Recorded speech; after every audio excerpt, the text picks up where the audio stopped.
같이 기도함으로 새벽기도 시작합니다. 하나님, 하나님의 말씀 가운데 살기 원합니다. 하나님의 말씀이 우리의 마음 가운데 들려지기 원합니다. 공중에 흩어지는 메아리가 아니라 우리의 심령 가운데, 영혼 가운데 울림이 있는 하나님의 말씀의 시간이 되게 하여 주옵소서. 예수님 이름 받들어 기도합니다. 아멘. 오늘 말씀 요한복음 13장 31절에서 38절까지의 말씀입니다. 요한복음 13장 31절에서 38절입니다. 그가 나간 후에 예수께서 이르시되 지금 인자가 영광을 받았고 하나님도 인자로 말미암아 영광을 받으셨도다. 만약 하나님이 그로 말미암아 영광을 받으셨으면 하나님도 자기로 말미암아 그에게 영광을 주시리니 곧 주시리라. 작은 자들아, 내가 아직 잠시 너희와 함께 있겠노라. 너희가 나를 찾을 것이나 일찍이 내가 유대인들에게 너희는 내가 가는 곳에 올 수 없다고 말한 것과 같이 지금 너희에게도 이르노라. 새 계명을 너희에게 주노니 서로 사랑하라. 내가 너희를 사랑한 것 같이 너희도 서로 사랑하라. 너희가 서로 사랑하면 이로써 모든 사람이 너희가 내 제자인 줄 알리라. 시몬 베드로가 이르되 주여 어디로 가시나이까? 예수께서 대답하시되 내가 가는 곳에 네가 지금은 따라올 수 없으나 후에는 따라오리라. 베드로가 이르되 주여 내가 지금은 어찌하여 따라갈 수 없나이까? 주를 위하여 내 목숨을 버리겠나이다. 예수께서 대답하시되 네가 나를 위하여 내 목숨을 버리겠느냐? 내가 진실로 진실로 너에게 이르노니 닭 울기 전에 네가 3번 나를 부인하리라. 아멘. 오늘 본문에는 아주 중요하면서도 우리 가운데 무겁게 다가오는 말씀이 있죠. 34절 새 계명을 너에게 주노니 서로 사랑하라. 내가 너희를 사랑한 것 같이 너희도 서로 사랑하라. 그런데 이 서로 사랑하라 라는 말씀은 사실 새로운 계명이라고 말하기는 어렵죠. 왜냐하면 늘 말씀하신 율법의 요약이 무엇입니까? 하나님을 내 몸과 마음과 뜻을 다해서 사랑하고 내 이웃을 내 몸과 같이 사랑하라는 거 아닙니까?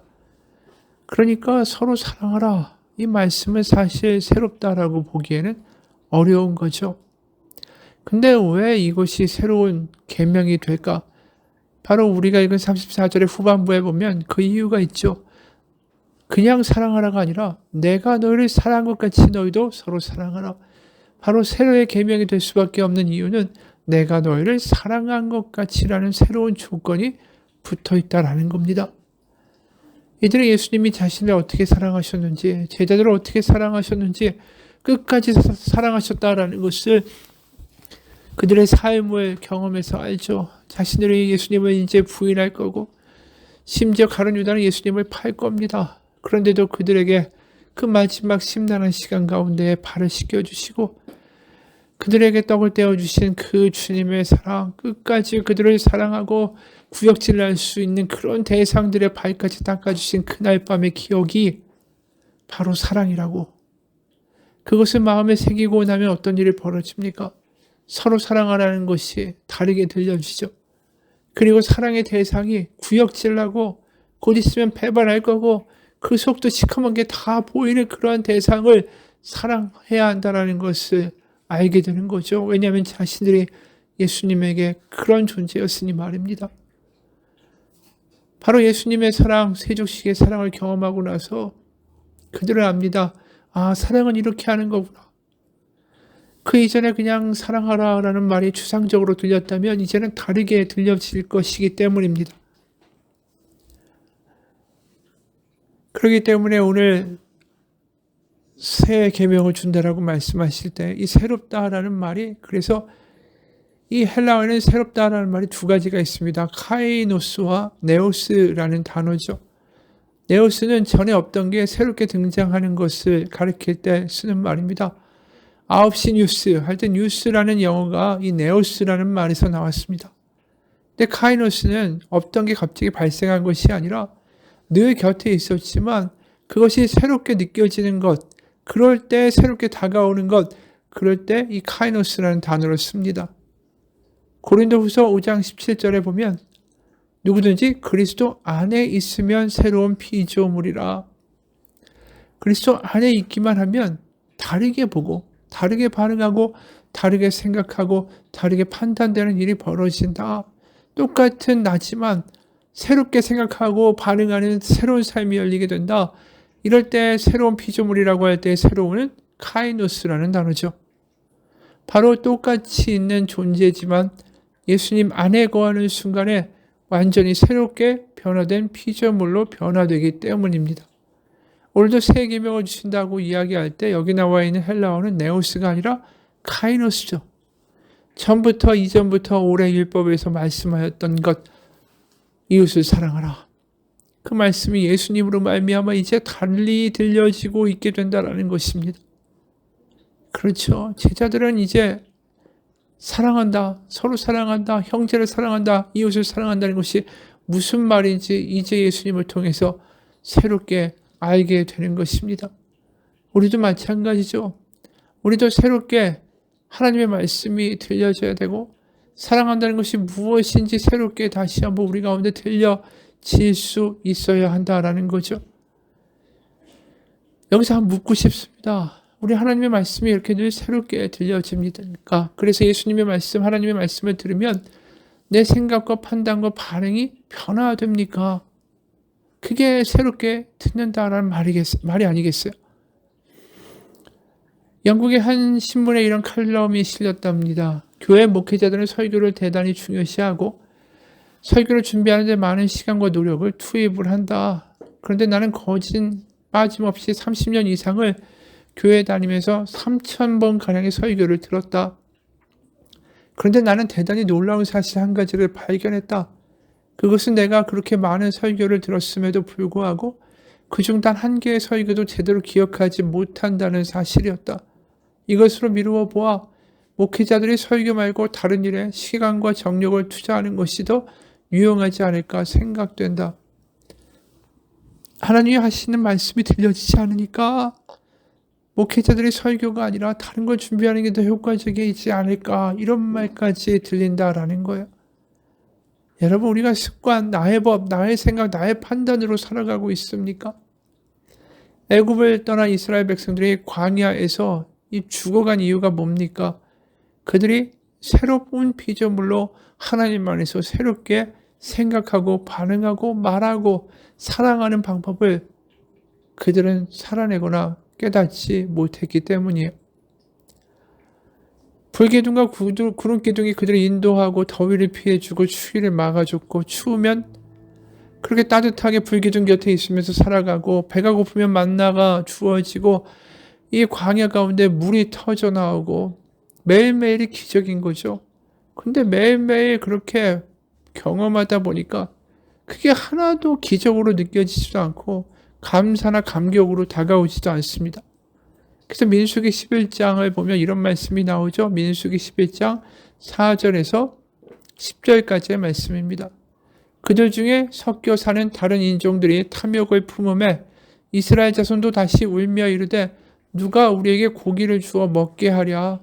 우리가 애굽에 있을 때에는 값없이 생선과 오이와 참외와 부추와 파와 마늘들을 먹은 것이 생각나거늘 이제는 우리의 기력이 다하여 이 만나 외에는 보이는 것이 아무것도 없도다 하니 만나는 가시와 같고 모양은 진주와 같은 것이라. 백성이 두루다니며 그것을 거두어 맷돌에 갈기도 하며 절구에 찢기도 하고 가마에 삶기도 하여 과자를 만들었으니 그 맛이 기름 섞은 과자 맛 같았더라. 밤에 이슬이 진영에 내릴 때에 만나도 함께 내렸더라. 백성의 온 종족들이 각기 자기 장막 문에서 우는 것을 모세가 들으니라. 이러므로 여호와의 진노가 심히 크고 모세도 기뻐하지 아니하여. 처음에 꿀송이 같고 그렇게 맛있었던 만나가 어느 순간 실증이 나는 거죠. 매일 많은 양의 그 수십만 명의 사람들이 만나를 주면서도 불평하는 거예요. 습관이 되어버렸으니까 더 이상 새로움이라는 게 없는 거죠. 그래서 오늘 새 계명을 너에게 주노니 서로 사랑하라. 내가 너희를 사랑한 것 같이 다시 너희가 사랑하는 것이 무엇인지를 깨닫게 될지어다 라고 말씀하시는 거죠. 여러분 우리가 하나님의 말씀을 듣고 기도를 하면서도 내 생각과 내 판단과 내 틀이 아직도 나의 법이 시퍼렇게 살아있다면 우리는 말씀을 읽은 게 아닙니다. 새 노래를 부를 수 있어야 되고 새롭게 반응할 수 있어야 되는 거죠. 그래서 주님의 말씀이 어찌 이리 단지요 꿀송이와 같습니다. 이렇게 말할 수 있게 되는 거 아닙니까? 늘 우리가 보고 싶은 대로 보고 생각하는 대로 생각하고 느껴지는 대로 말한다면 우리는 예수님을 믿어도 하나도 변하지 않는 거죠. 예수님 안에 있다는 게 뭘까요? 말씀이 육신이 되었다라고 하지 않습니까? 예수님이. 결국 예수님 안에 있다는 것은 말씀 가운데 내가 변화된다는 것을 의미하는 것입니다. 그래서 서로 사랑하라, 이웃을 사랑하라는 그 계명이 그 제자들의 심장 가운데 시퍼렇게 살아있게 들려지도록 만드신 거죠. 그래서 세족식의 기억이 얼마나 강렬하게 그들에게 남았겠습니까? 이미 말한 것처럼 요한복음 13장 1절에 그러니까 사도 요한이 이렇게 기록한 거 아니겠어요? 유월절 전에 예수께서 자기가 세상을 떠나 아버지께로 돌아가실 때가 이런 줄 아시고 세상에 있는 자기 사람들을 사랑하시되 끝까지 사랑하시니라. 여러분, 우리도 하나님의 말씀이 우리 가운데 새겨질 수 있기를 원합니다. 새롭게 들려질 수 있기를 원합니다. 우리 영혼과 골수를 쪼개는 하나님의 말씀의 능력이 경험되기를 원합니다. 새롭게 생각하고 새롭게 말하고 다시 소망을 꿈꿀 수 있는 우리가 될 수 있기를 소원합니다. 파라과이에서 한 선교사님의 이야기에 아체 종족 교회 건축에 어려움이 계속되고 있습니다. 지금 전국에 있는 모든 사람이 그 모든 아체 종족 사람들이 이를 위해서 모임을 가지고 있습니다. 세계 마을 대표 중 한 곳에서 굉장히 강하게 반대하고 있고 두 마을 대표는 허용하기를 원하는데 이 과정에서 반대한 분노한 주장이 총을 쏴서 한 사람이 팔이 다쳤습니다. 성도들은 이 분쟁 가운데 모두 모여 광장에서 두 손을 들고 기도하고 있습니다. 새벽 4시에 성도들 모두가 일어나 이 일을 위해 기도하고 있습니다. 논쟁이나 힘으로 일을 해결할 수 없음을 알기에 반대하는 사람들의 분노를 온몸으로 받아내면서 도살장의 양처럼 묵묵히 그들의 결정을 기다리고 있습니다. 그들의 마음을 바꿀 수 있는 건 논리도 선물도 그 어떤 가시적인 것도 아닌 오직 주님의 능력이기 때문입니다. 잠잠히 그러나 그 어느 때보다 간절히 그 주님의 도우심을 간구하고 있습니다. 그러면서 성도들이 모여 이야기하죠. 만일 저들이 받아주지 않으면 우리는 우리의 터전을 내려놓고 정글로 들어가자. 그곳에서 비닐로 천막을 치고 살며 우리의 예배당을 세우자. 이 말에 눈물이 터지고 온몸이 떨렸습니다. 그 어디서도 이런 강력한 믿음의 결단을 본 적이 없었기 때문입니다. 더 놀라운 건 42가정 모두가 그 말에 아멘으로 결단했다는 거죠. 번듯한 자기 집과 터전을 내려놓고 온갖 짐승과 어려움이 있는 정글로 들어가서 전부 다시 시작해도 좋을 만큼 그 예배와 성전을 사모하는 그들의 마음을 어디서 또 볼 수가 있겠습니까? 돌아봅니다. 나는 내 예배와 내 교회를 지키기 위해 얼마나 많은 것을 내려놓았던가. 말로만 예배 제일이라고 외치고 살았던 건 아닌가. 불빛 하나 없는 밤길을 8km나 걸어와서 예배드리는 84세 성도의 사모함이, 또 달구지를 타고 와서 예배드리고 3시간 걸려 돌아가면서 기쁨과 감사로 찬양하는 성도들의 충만함이, 이 땅에 선교사로 왔지만 왜 나에게는 그만큼 없는가? 이 선교사님은 느끼는 거죠. 나도 새로워져야 된다고. 습관으로 선교하고 습관으로 설교하고 습관으로 살았던 그 삶이 그 새로운 피조물이 되어 다르게 반응하고 다르게 살아가는 이들을 보면서 오히려 도전받고 있는 거 아닙니까? 여러분, 하나님 안에서 새롭게 오늘도 살아가는 하루가 되시길 주님의 이름으로 축원합니다.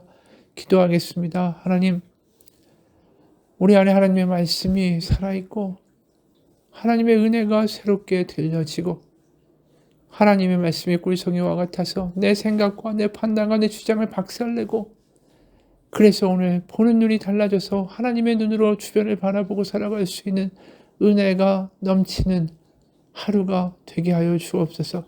예수님의 이름 받들어 기도합니다. 아멘.